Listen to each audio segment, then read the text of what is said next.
On 15 September 1940, in the official residence of the Japanese Prime Minister in Tokyo, the atmosphere inside the cabinet chamber was thick with cigarette haze. Admiral Isoroku Yamamoto pressed the remains of yet another American-made cigarette into a tray, an irony that did not need to be spoken aloud. Prime Minister Prince Fumimaro Konoe had dismissed the usual politeness characteristic of high-level Japanese meetings. Instead of circumnavigating the issue, he confronted Yamamoto openly with the question everyone else had avoided putting into plain language. If Japan finds itself at war with the United States, what outcome should we expect?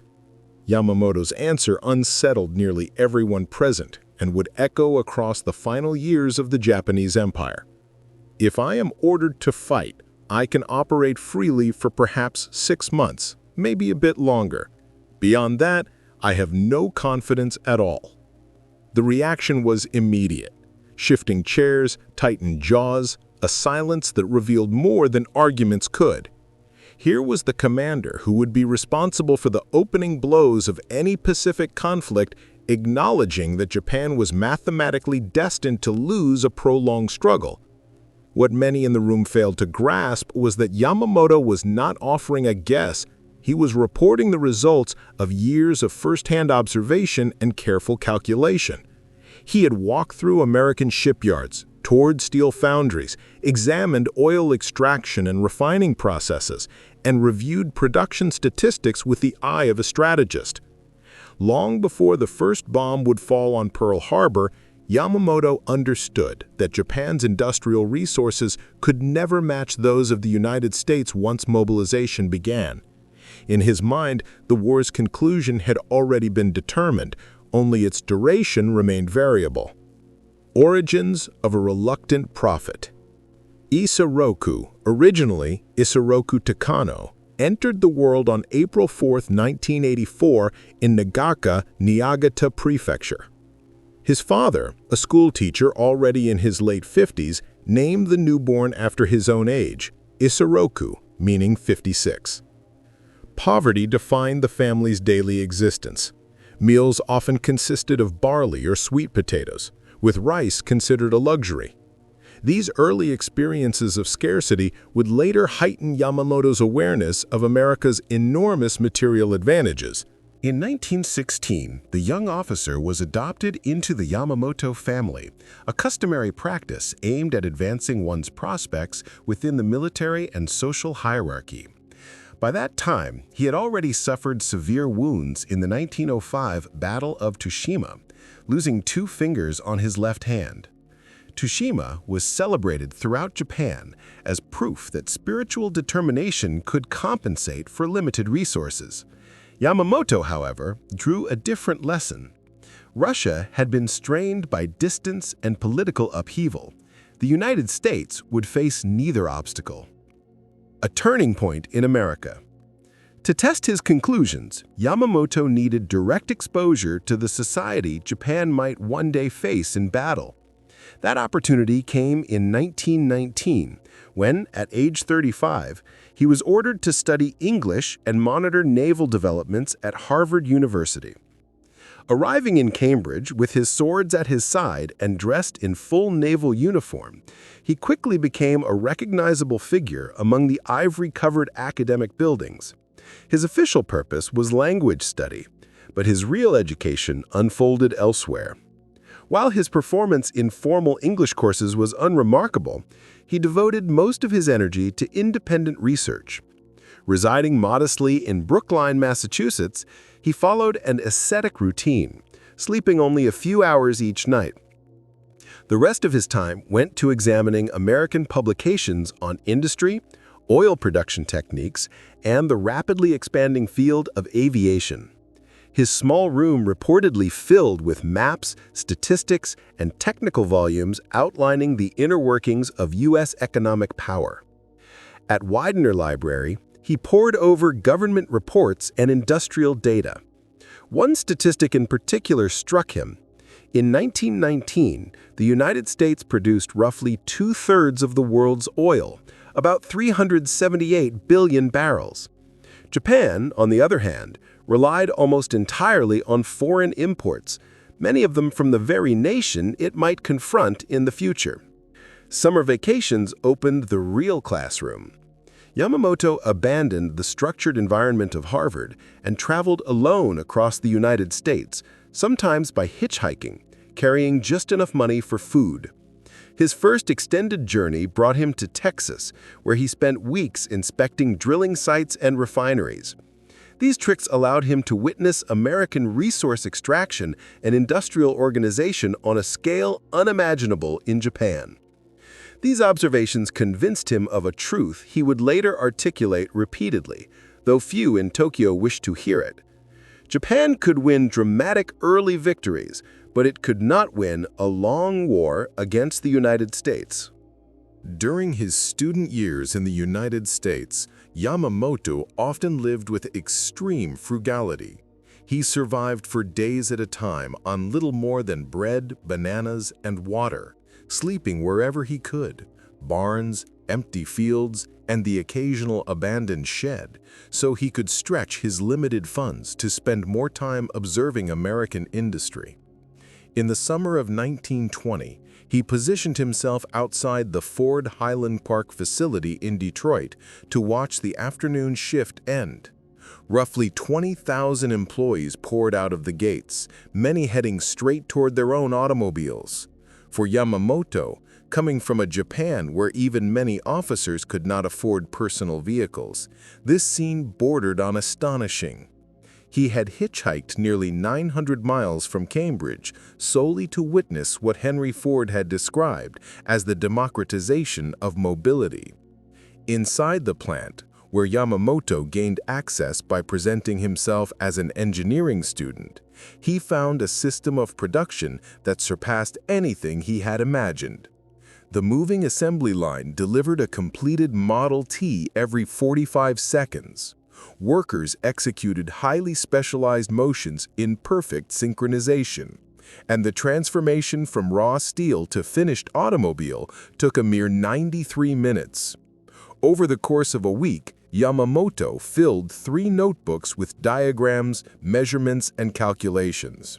He realized that Ford employed more industrial workers than the Japanese Navy had enlisted personnel, and that the company's daily steel usage exceeded Japan's entire weekly output. What unsettled him most was the awareness that this was only one manufacturing complex in a single American city. In a letter to Admiral Thomas Abukado, his mentor, Yamamoto summarized the revelation. American factories operated with the precision of a scientific discipline. Manufacturing, he wrote, was approached with the same rigor Japan applied to agriculture, organized, optimized, and seemingly limitless in scale. Every task had been studied, segmented, and improved. Waste was practically non-existent. The numbers behind what he observed were equally overwhelming. American automobile production had multiplied from 485,000 vehicles in 1915 to 2.3 million by 1920. By the time of his visit, the United States possessed 1 automobile for every 13 citizens. Japan's ratio remained roughly 1 for every 5,000. But Yamamoto's insight extended beyond civilian prosperity. He understood that factories capable of mass-producing cars could just as readily mass-produce military trucks, tank components, and aircraft engines. The workforce trained for precision manufacturing could just as easily manufacture weapons, and the vast network of suppliers that kept Detroit running could be repurposed to support wartime logistics. In 1921, before completing his degree at Harvard, Yamamoto undertook another unauthorized journey, this time into Texas. For nearly 6 weeks, he slipped away without informing diplomatic authorities, prompting minor concern when he failed to appear at official events. His destination was the East Texas oil fields, which he considered the true centers of American power. Traveling by freight train, on foot, and occasionally by hitchhiking, he reached Spindletap near Beaumont, the legendary site of the 1901 gusher that had launched the modern petroleum age. Although the field had declined from its initial boom, it still produced thousands of barrels of oil each day. Yamamoto spent long hours speaking with drillers and engineers, taking notes on extraction techniques, well pressures, and refining operations. He discovered that a single Texan well could generate more oil in one day than Japan imported in an entire week. He sketched the enormous Texaco refinery at Port Arthur, which processed roughly 100,000 barrels daily and operated around the clock with electrical machinery and automated pumping systems. In his journal, he observed that oil had become the defining resource of contemporary warfare, fuel for ships, aircraft, tanks, and transport vehicles. America possessed vast reserves. Japan had none. This one fact, he wrote, shapes every strategic calculation. He then traveled northward to the newly developing fields in Kilgore and Longview. There he witnessed the chaotic growth that would culminate in East Texas becoming the world's foremost oil-producing region. Derricks covered the land so densely that workers joked one could walk across them without touching the ground. Natural gas, unwanted at the time, was burned away in continuous flares, bright enough to illuminate the night horizon. The level of waste shocked Yamamoto. While Japan carefully rationed every drop of imported fuel, Americans were discarding enough natural gas each day to supply Tokyo for a month.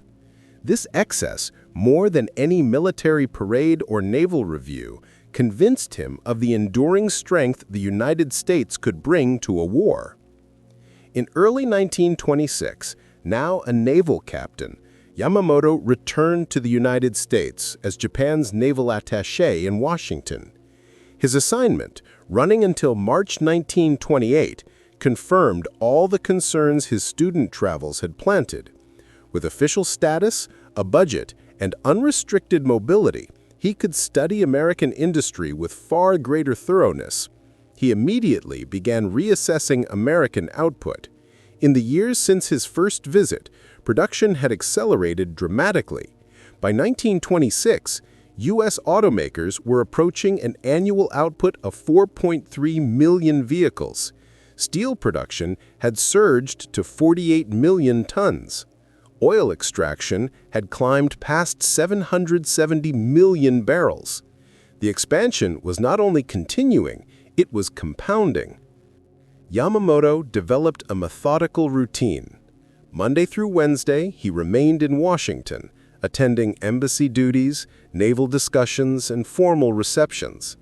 On Thursdays, he set out across the country, usually remaining away until Sunday night. His targets were always the same: industrial capacity, resource availability, and technological innovation.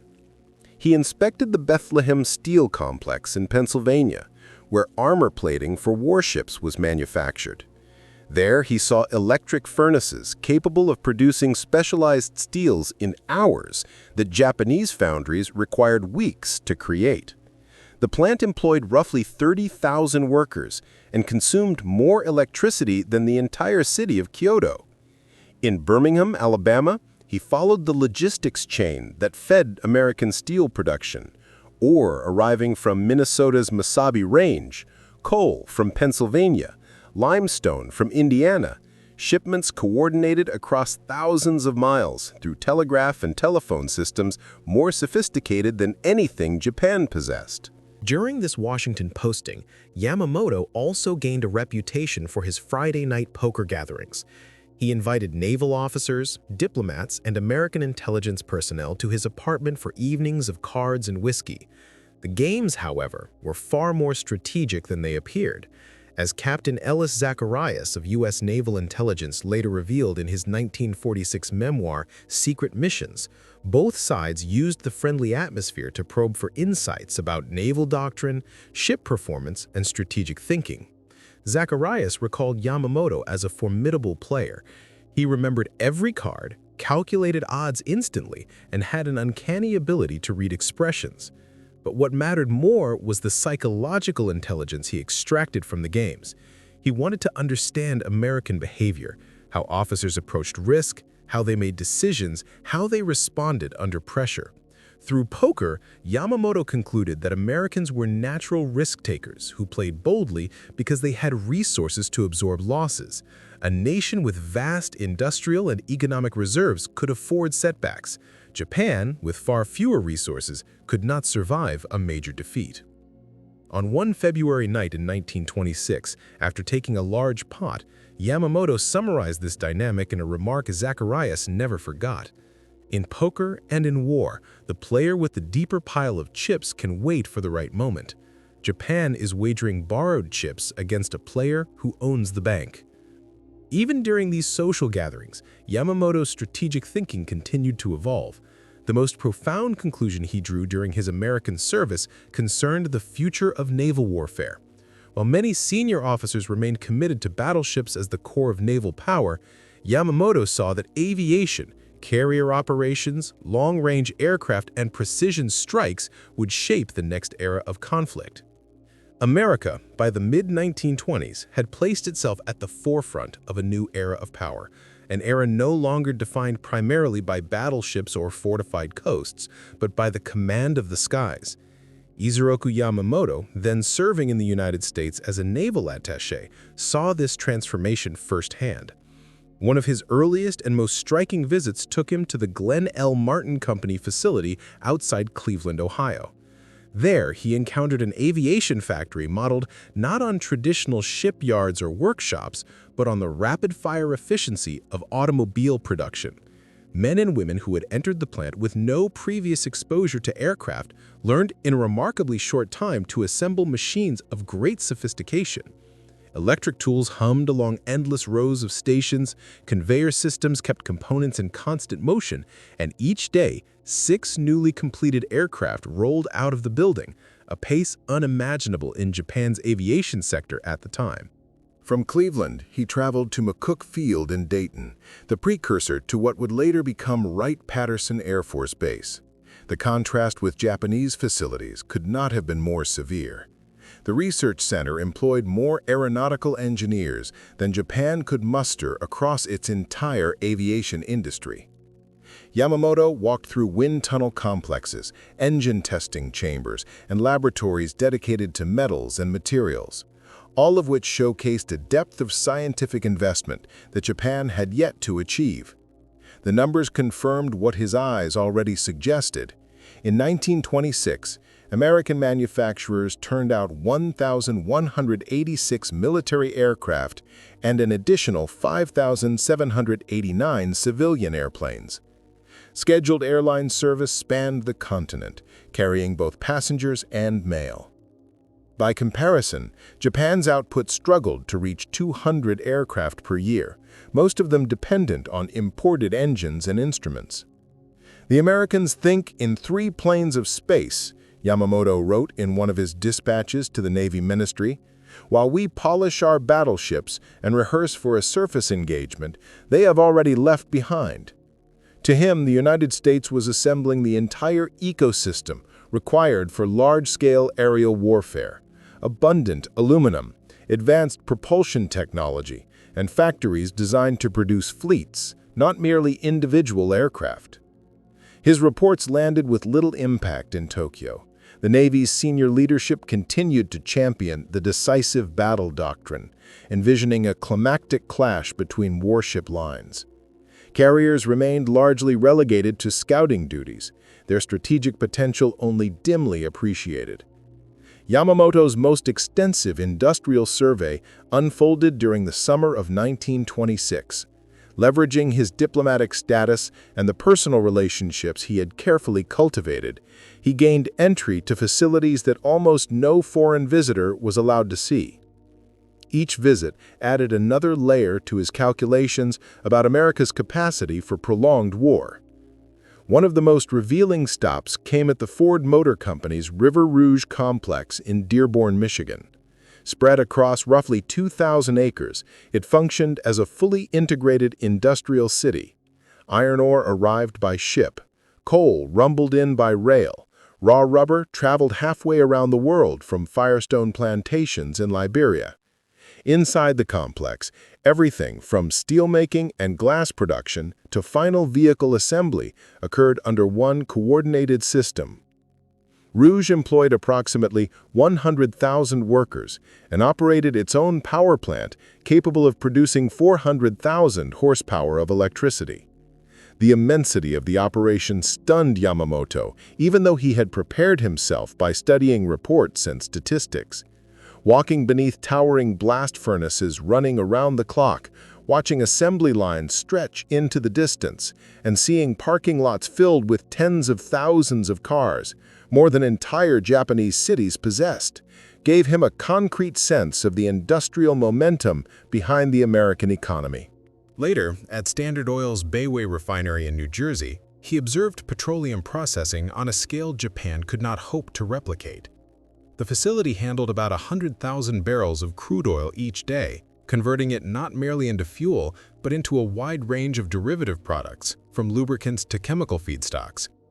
The relatively new catalytic cracking towers increased gasoline output dramatically, enabling American aviation to access high-quality fuel in quantities Japan's modest refineries could not approach. Here, they have solved the arithmetic of modern conflict, he noted privately. Boundless raw materials, vast manufacturing capacity, and an unending stream of technical innovation. Together, these assure victory. Japan possesses none of these in meaningful measure. Near the end of 1926, Yamamoto traveled westward, officially to attend a naval conference in San Francisco, but in reality to continue assessing the American position in the Pacific. Every location he visited added another point of data to a conclusion he hoped Tokyo would recognize. The United States was constructing the economic and technological foundation for a kind of war Japan was not yet prepared to fight. During his travels along the American West Coast, Yamamoto encountered a region undergoing a rapid transformation into what seemed, to him, an industrial citadel. The Mare Island Naval Shipyard at Vallejo, already capable of building and overhauling large warships at the same time, operated with an electrical output greater than the combined power generation of all Japanese naval facilities. Surrounding San Francisco Bay, an intricate network of military positions and logistics hubs revealed an ecosystem of defense infrastructure without parallel in Japan. Farther south, in Los Angeles, he inspected an industry still in its adolescence, but advancing at astonishing speed: aviation. The Douglas Aircraft Company, scarcely more than half a decade old, was already producing sophisticated airframes built with stressed skin techniques unfamiliar to Japanese engineers.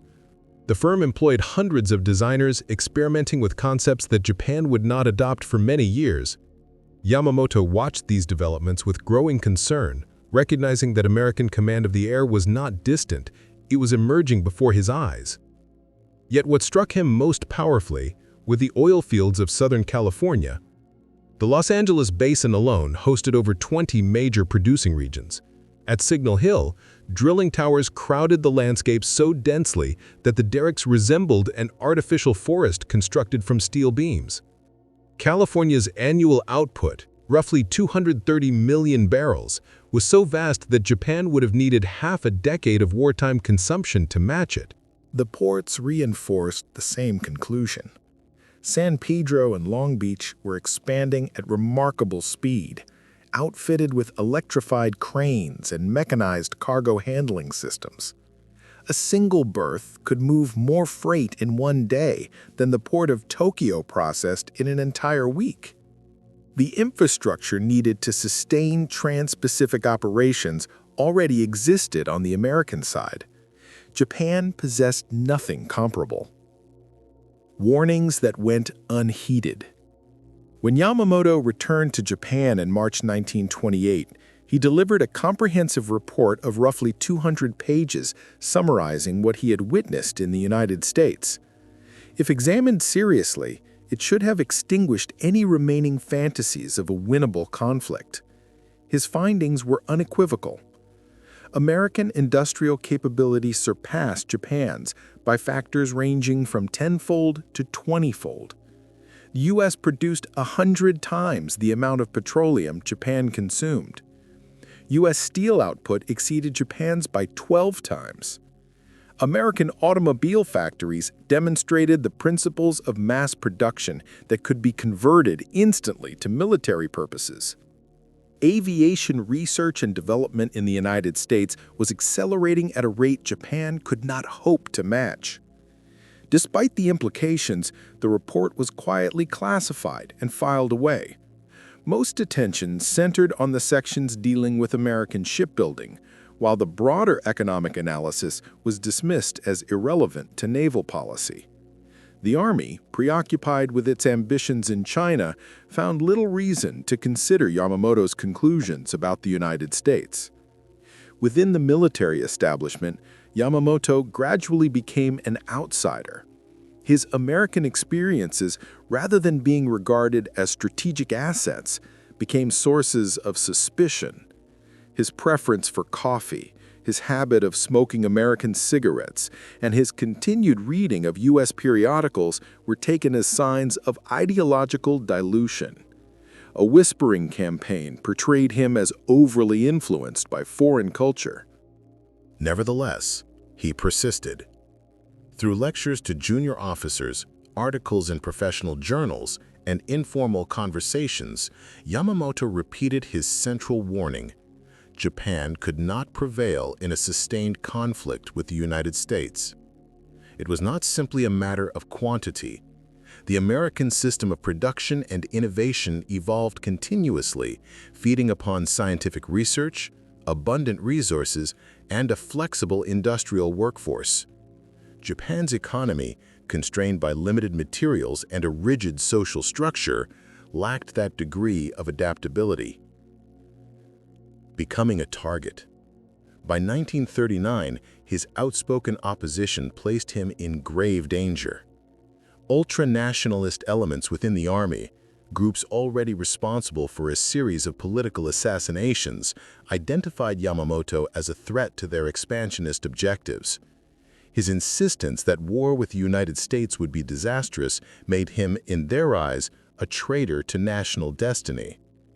Recognizing the risk, Navy Minister Admiral Mitsumasa Yonai, who privately agreed with Yamamoto's assessment, arranged for him to be reassigned as Commander-in-Chief of the Combined Fleet. The orders, issued on 30 August 1939, were designed not to elevate his career, but to remove him from Tokyo, where extremist officers operated with impunity. Ironically, the posting that protected his life placed him in command of the very force that would carry out any conflict with America. Yamamoto understood the contradiction fully. In a letter to his friend Yoshida, he likened the situation to performing surgery on a patient intent on self-destruction. He might slow the fatal outcome, but could not alter it. Final warnings before the storm. His objections did not diminish. In September 1940, during discussions over the Tripartite Pact with Germany and Italy, Yamamoto stated plainly that signing the agreement would make a war with the United States nearly unavoidable. To Prime Minister Konoe, he framed his forecast without embellishment. Japan might see initial success, but only for about a year. A month later, in October 1940, he offered an even more precise estimate to Navy Minister Admiral Koshiro Oikawa. If hostilities began, he said, he could guarantee bold, rapid action for 6 months. After that brief window, he could promise nothing. Beyond the initial phase, the United States' superior capacity would inevitably assert itself. Yamamoto's message remained unchanged. If Japan chose war with America, it would be embracing a struggle it could not hope to sustain, one whose outcome had already been written in the arithmetic of industrial power. The defining paradox of Yamamoto's career emerged in January 1941, when he found himself ordered to design the very attack he believed could not alter Japan's fate.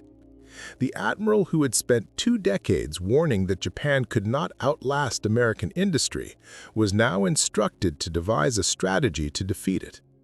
His solution drew entirely from what he had learned in the United States. Yamamoto judged that America's vulnerability was psychological rather than industrial. Protected by the vastness of their continent and accustomed to security, Americans did not anticipate a direct blow. Their immense strength, he believed, had produced a kind of strategic complacency. A sudden, crushing strike might frighten Washington into negotiating before its massive productive capacity could be brought into full military use. The concept was born of desperation. Japan needed to eliminate the U.S. Pacific Fleet as an operational threat before moving into Southeast Asia. More than that, Tokyo needed America to judge a prolonged war too expensive to sustain. Even while drafting the plan, Yamamoto recognized that its long-term outcome was foreordained. He had complete confidence in the ability of his aviators to inflict severe damage at Pearl Harbor.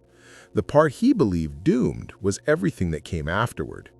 He had personally studied the factories that would rebuild the fleet, the oil reserves that would propel American counteroffensives, and the industrial systems capable of generating ships and aircraft by the thousands.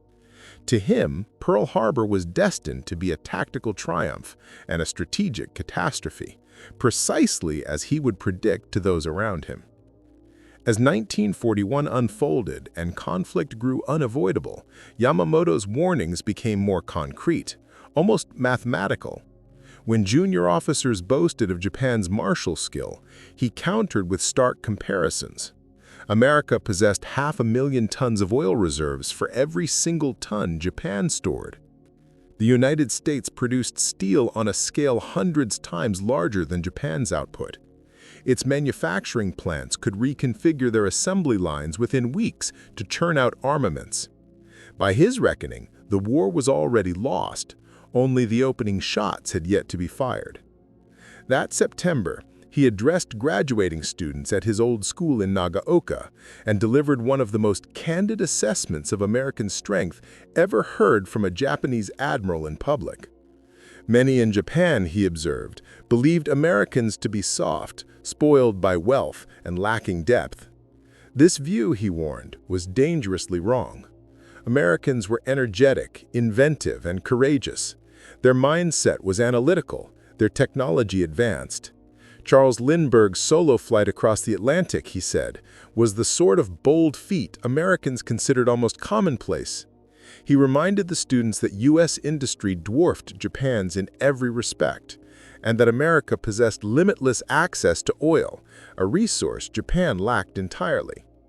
Japan cannot defeat the United States. Therefore, Japan must avoid a conflict with America. The audience, composed of young cadets expecting patriotic encouragement, listened in stunned silence. His private correspondence was even more direct. Writing to his companion, Chiyo Kawai, he complained that government propaganda had misled the public into believing the United States was divided and fragile. He had lived there, he reminded her, and had seen its capacity firsthand. "We are insects declaring war on a dragon," he wrote, convinced the decision for war amounted to national self-destruction. When the attack came, its immediate results exceeded even the optimistic projections of Japan's high command.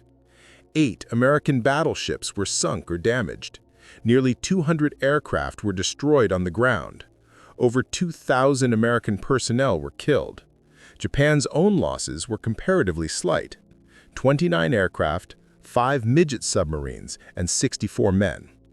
Across Japan, the news triggered widespread celebration. Crowds filled the streets, convinced that the nation had delivered a decisive blow to the Western powers and shattered American arrogance. Aboard the battleship Nagato in Hiroshima Bay, Yamamoto received the damage reports with little outward reaction. When his staff officers began opening bottles of sake, he quietly withdrew to his cabin. Hours later, his chief of staff, Admiral Motome Ugaki, found him studying navigation charts of the Pacific, deep in thought. Hollywood would later attribute to him the famous line about awakening a sleeping giant, a sentiment he never actually voiced. His authentic remark, recorded in a message to Agata Tsubura, was far less theatrical but far more revealing. "A commander," he wrote, could take little pride in striking an unprepared adversary. The true test would come once the enemy had collected itself, and he was certain that an enraged United States would respond with overwhelming resolve.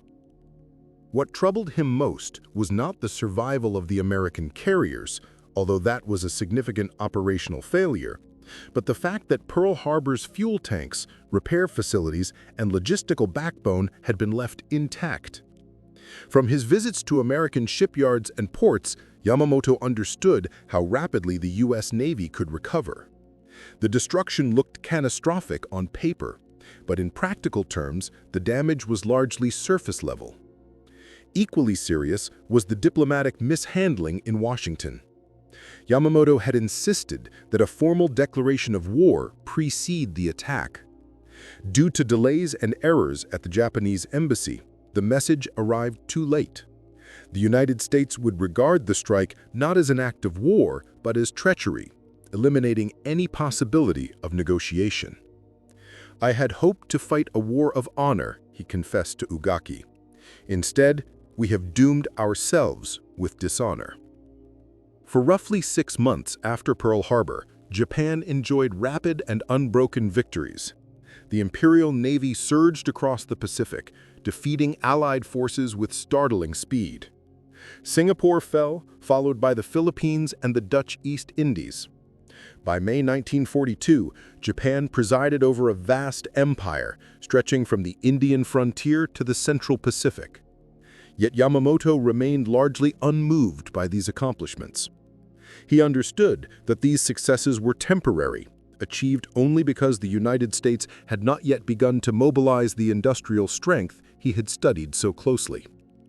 To him, the clock had merely started ticking toward an inevitable reversal.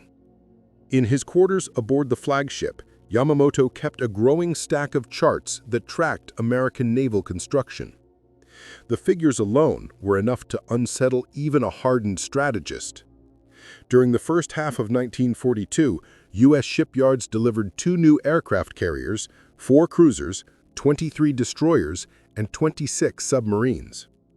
And he understood this surge was merely the opening phase. Many U.S. yards were still adjusting their machinery and workforce.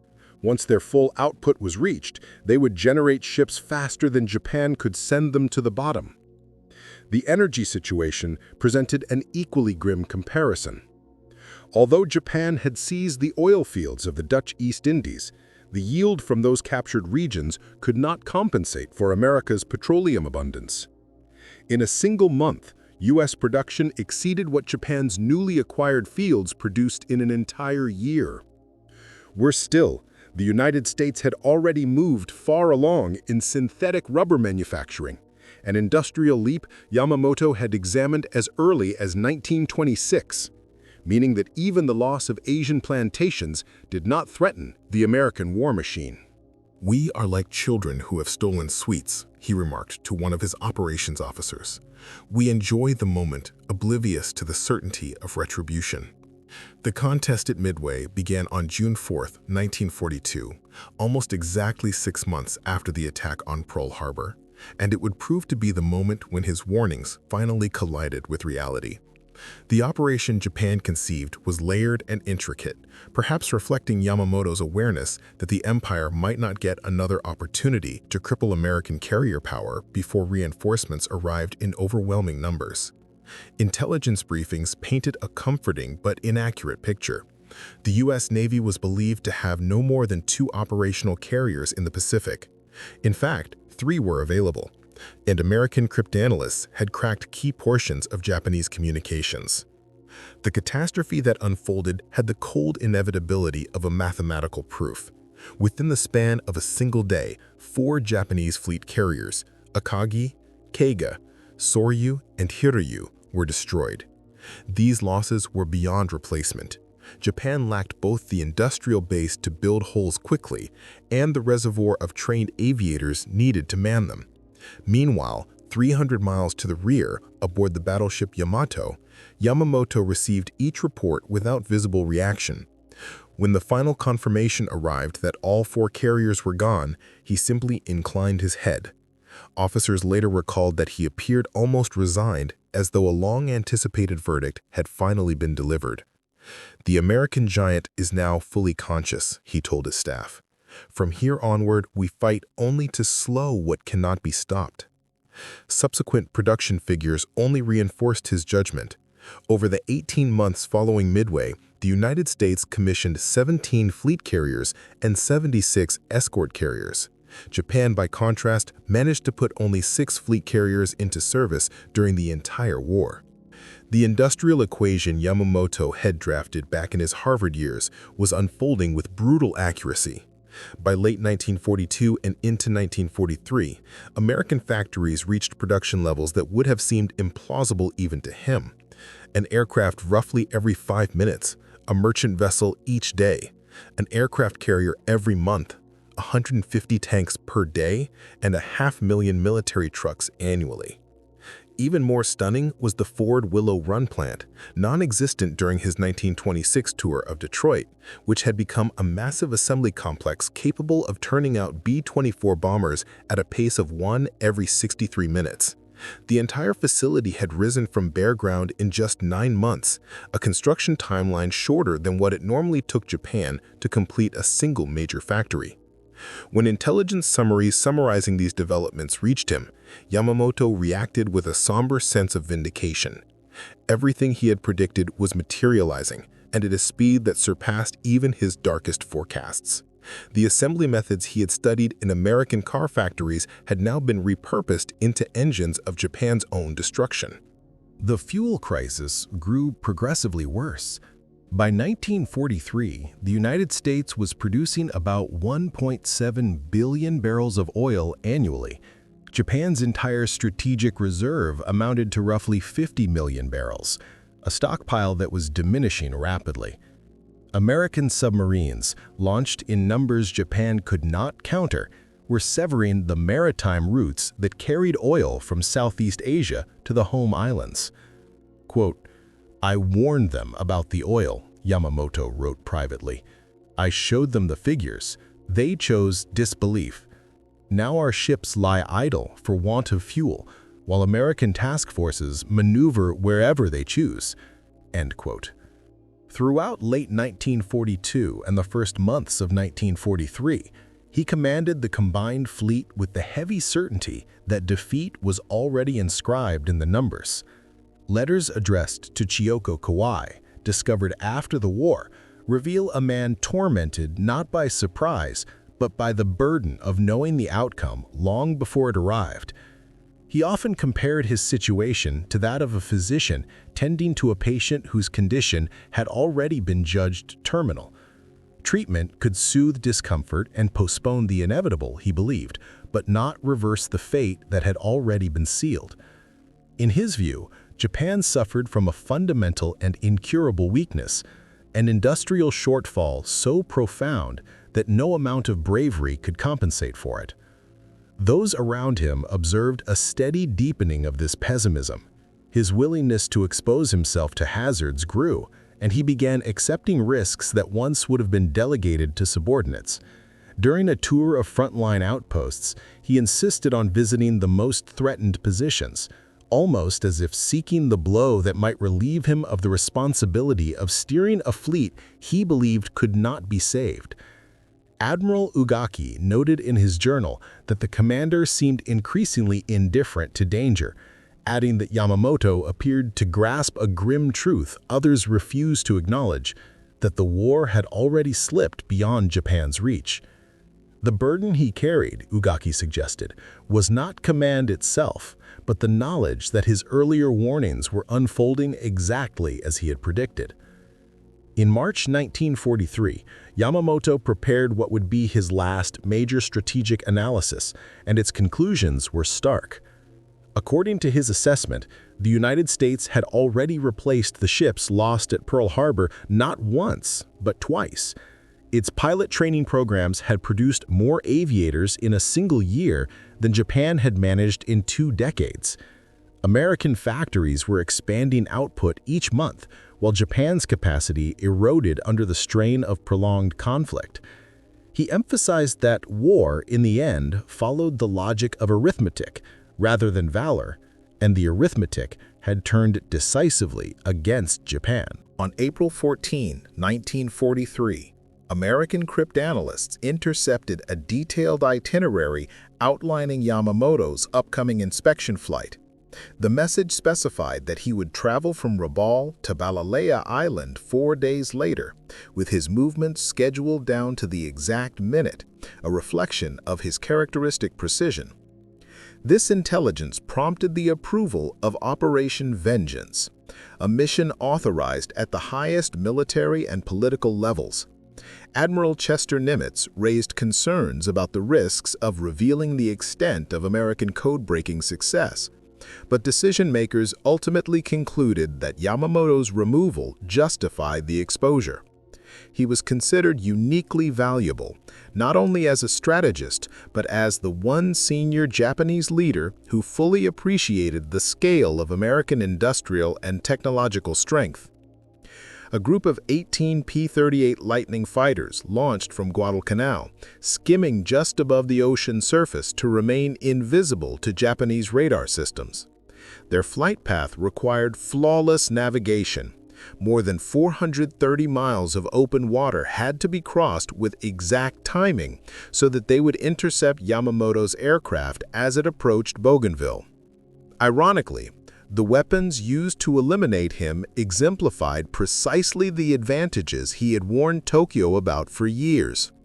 The P-38s were mass-produced machines powered by Allison engines of roughly 1,600 horsepower each, burning high-grade fuel sourced from the vast petroleum infrastructure of the continental United States. Their crews relied on navigational accuracy that reflected the technological edge Japan could not duplicate. And the execution of the mission demonstrated the effectiveness of American organizational and industrial systems. At 9:34 a.m. on April 18, Yamamoto's Mitsubishi G4M bomber was intercepted and shot down over the Bougainville jungles. Search teams recovered his body the following day, still fastened to his seat, hand resting on the hilt of his sword. Among his personal effects was a poem written shortly before the flight, expressing a sober recognition that the future would belong to nations capable of building at scale, rather than those focused solely on destruction. With Yamamoto's death, Japan lost the only high-ranking figure who had consistently grasped the hopelessness of its strategic position. His successor, Admiral Miniichi Koga, lacked both Yamamoto's strategic insight and his first-hand understanding of American capabilities. Events proceeded almost exactly as Yamamoto had forecast in 1940, when he warned that Japan might experience a brief period of victories, perhaps 6 months to a year, before facing unavoidable defeat. His predictions, grounded in careful observation of American industrial power, unfolded with remarkable precision. U.S. production overwhelmed Japanese forces just as he had calculated. American oil supplies proved effectively bottomless, while Japan's dwindled rapidly. Advances in radar, code breaking, and other technologies widened the gap. American manufacturing techniques enabled the rapid replacement of losses, while Japan struggled to maintain even minimal output.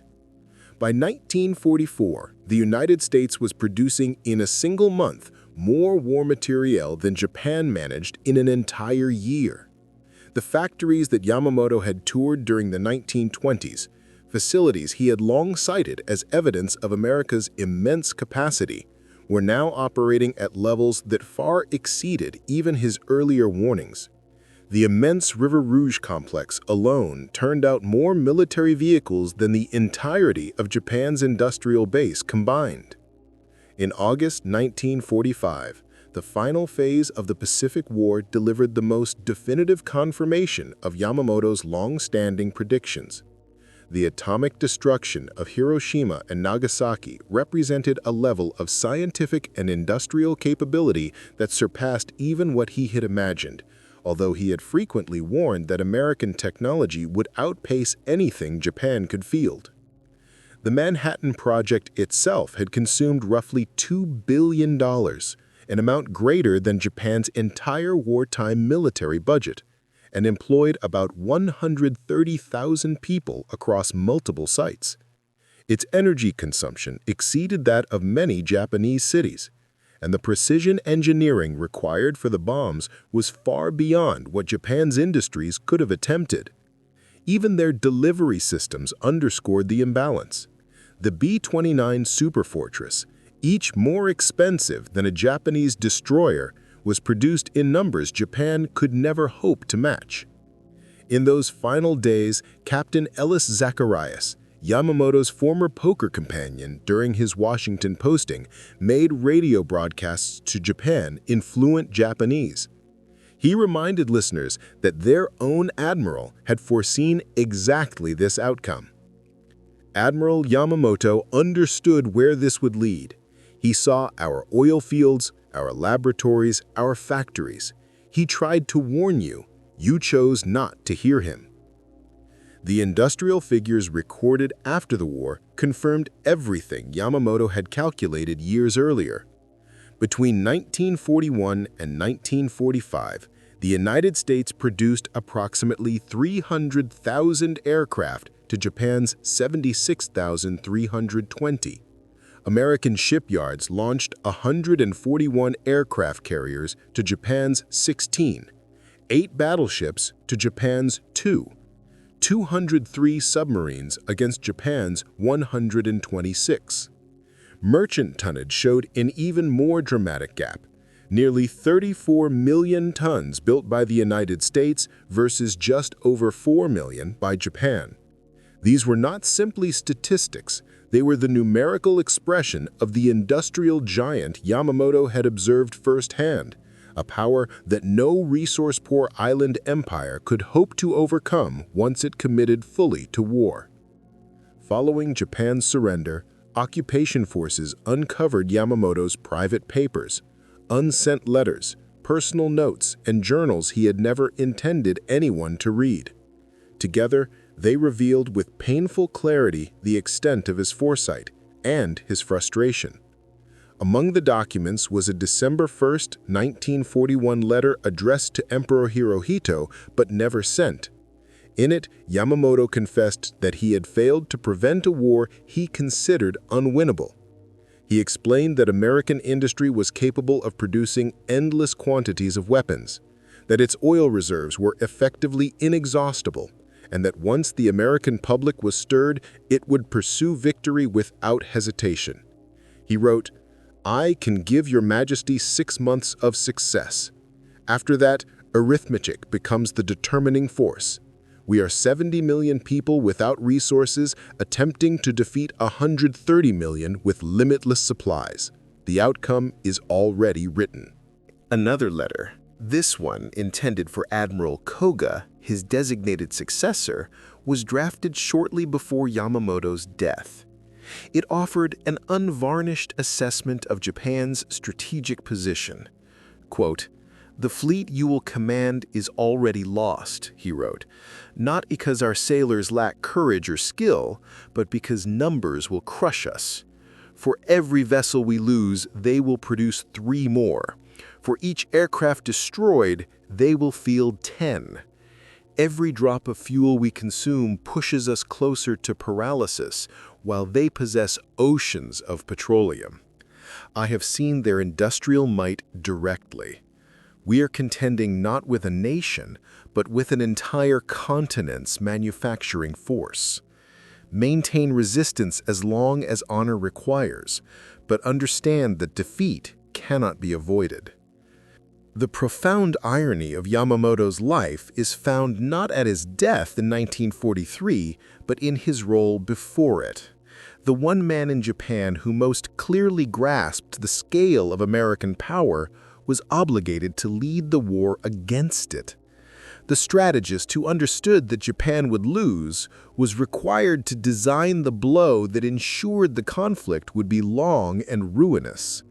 The officer who tried to keep Japan from rousing the United States had to authorize the strike that awakened it completely. When news of his responsibility for the Pearl Harbor attack reached his acquaintances in the United States, many of them were stunned. Professor Theodore McNally, who had taught Yamamoto economics at Harvard, remarked that no student had been more aware of America's industrial capacity. He studied our mills, our oil infrastructure, our production methods, McNally said. He understood mass manufacturing better than most Americans. For him to have planned Pearl Harbor must have been torture. Yet Yamamoto had been trapped by the political and cultural structure he served. In Imperial Japan, refusing an assignment was unthinkable. It would not merely have ended his career, it would have been interpreted as abandoning his duty at the moment he believed the nation needed clear judgment most. Although he could not halt the march to war, he hoped that an initial series of victories might force negotiations before the industrial disparity became fatal. After the war, Japanese military scholars reviewed Yamamoto's warnings with growing disbelief. They realized, too late, that he had predicted almost every major development with striking precision. His assessments, once dismissed as pessimism, were shown by history to be exact. Admiral Shoji Toyoda, who commanded the Imperial Navy during the final phase of the Pacific conflict, later acknowledged the weight of Yamamoto's warnings. Quote, "Yamamoto perceived what the rest of us refused to confront," he said after the war. He had walked through American factories, seen their scale with his own eyes. We dismissed his caution as pessimism.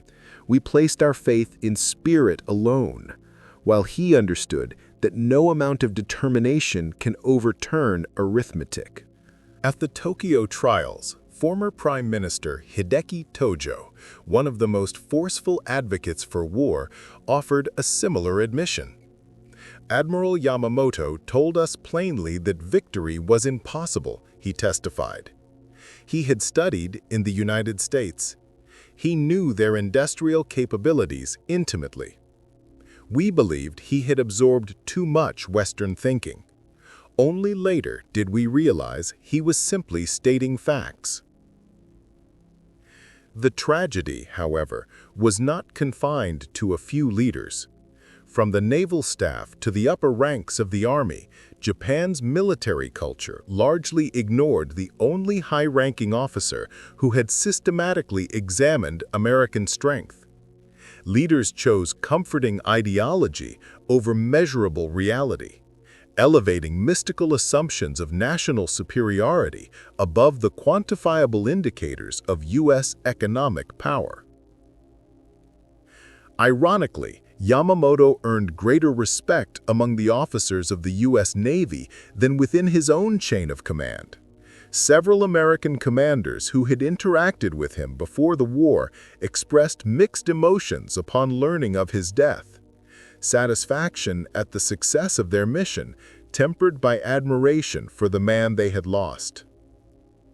Admiral Chester Nimitz, who had sanctioned the operation to intercept Yamamoto's aircraft, later remarked that Yamamoto was perhaps the sole Japanese leader who fully grasped the magnitude of American resources.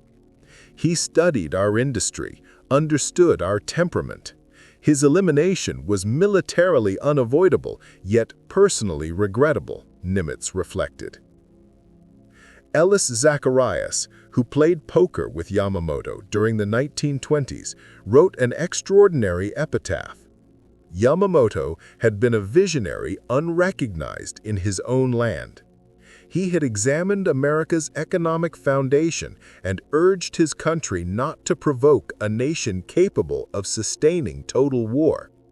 He knew that in the modern era, battles are ultimately decided by machines and production lines, not by the mythology of the warrior. Captain Edwin Layton, one of the code breakers who helped orchestrate the interception that brought Yamamoto down, later observed, "We removed the one Japanese leader who might have shortened the conflict. Without him, Japanese decision-making fell to men who trusted their own propaganda more than objective analysis, prolonging the conflict for 2 more devastating years. Documents released to the public in the 1970s revealed how thoroughly Yamamoto had studied the United States decades earlier. His intelligence reports from the mid-1920s demonstrated astonishing accuracy. He estimated America's potential wartime aircraft production within roughly 10% of its eventual peak, oil production within a margin of about 5%, steel output within 15%, and shipbuilding capacity within 20%. His methods were painstakingly exacting, counting square footage inside factories, assessing employee productivity, mapping supply flows, and extrapolating industrial mobilization potential. Calculations done with slide rules and notebooks proved more accurate than many modern computer-generated forecasts. Perhaps the most striking prediction concerned the psychological impact of a strike on Pearl Harbor. In a memorandum from 1940, he wrote that such an attack would likely succeed tactically, but produce a strategic disaster. The American people, once angered, will mobilize with an intensity that cannot be resisted. Yamamoto's life, therefore, carries a message that extends beyond wartime Japan. At its core, it illustrates the peril of embracing illusions while rejecting numerical reality. He had seen the data, toured the plants, and derived the inevitable conclusion. Yet his voice was drowned out by national pride and political dogma. In one of his last letters to Chikio Kawai, composed only days before Operation Vengeance claimed his life, Yamamoto expressed a somber acceptance. "I have fulfilled my responsibilities as I understood them. I presented what I witnessed: the factories, the oil reserves, the immense productive power. Those in authority chose conflict despite this knowledge. I commanded the fleet with full awareness that we could not prevail, striving only to lessen the scale of the defeat." He ended the letter with a short poem, part reflection, part farewell, suggesting that his entire journey had been one long attempt to reconcile courage with reality. Spring rain over Texas, iron shaped into destiny. Courage fails against numbers. Yamamoto died fully conscious that his forecasts had materialized exactly as calculated. The 6 months of Japanese success he predicted stretched precisely from the attack on Pearl Harbor in December 1941 to the defeat at Midway in June 1942. The industrial tidal wave he had warned about followed, unfolding with mathematical regularity. The American giant he feared awakening rose with precisely the resolve he had anticipated. His experiences in the United States, studying petroleum engineering at Harvard, assessing manufacturing systems in Detroit, observing oil distribution networks in Washington, and evaluating production infrastructure across multiple states, had given him an unparalleled understanding of American strength. He recognized both the existing capacity and the dormant power waiting to be mobilized. To him, modern conflict was a contest of production figures, shipping tonnage, and fuel output, not a duel of individual bravery. The factories he toured as a young officer later became the industrial engines that dismantled the empire he served. The oil fields he analyzed supplied the fleets that overwhelmed his navy. The assembly lines he marveled at produced the aircraft that eventually razed Japanese cities. The notebooks filled with his careful calculations served in the end as a set of prophecies meticulously fulfilled. Yet his legacy is not one of simple defeat. It is the story of an individual willing to articulate unwelcome truth in an environment that prized conformity over analysis. He perceived what others refused to acknowledge, calculated what others declined to measure, and warned of consequences no one wished to imagine. His failing was not misjudgment, but accuracy ignored. Ultimately, Yamamoto's American education delivered a harsh lesson. In industrial warfare, quantitative reality governs destiny. He had computed the trajectory, seen the factories, and understood the numbers. Japan, he knew, had half a year to expand freely before confronting a mobilized superpower capable of crushing resistance. His prediction proved correct to the day. Isoroku Yamamoto became one of history's most tragic prophets, forced to lead a war he believed unwinnable, killed by the very technological might he had long warned against, and vindicated only in the ruins of the nation he sought to protect.